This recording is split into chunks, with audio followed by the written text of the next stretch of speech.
আপনি শুধু একবার সাবানের উপর এইভাবে চিনি ঢালুন, এতে করে আপনার এত বড় একটি সমস্যার সমাধান হবে যাতে আপনি আমাদেরকে ধন্যবাদ দিতে বাধ্য হবেন। তবে এখানে আস্ত সাবানের উপর চিনি ঢালা যাবে না, আমরা সাবানটিকে প্রথমেই গ্রেড করে নিতে হবে।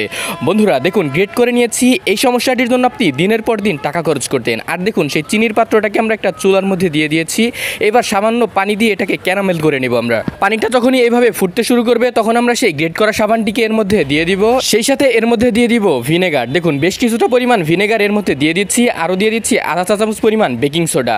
এবার সবগুলো উপকরণকে মিক্স করে নিয়ে আমরা একটা পাত্রের মধ্যে ক্যারামেলটাকে আমরা নামিয়ে নিব। দেখুন কেমন আঠালো হয়ে গেছে। এবার সিম্পল এই জিনিসটার কার্যকারিতা আপনাদেরকে দেখাই। দেখুন কত কালি জমা একটি পাত্র ক্যারামেল হয়ে একেবারে কালোযুক্ত হয়ে গেছে। এটা কিন্তু কোনো লিকুইড দিয়ে ওইভাবে তোলা সম্ভব না। মাত্র 1 চা চামচ পরিমাণ লিকুইড কীভাবে এটিকে তুলে দেয় দেখুন।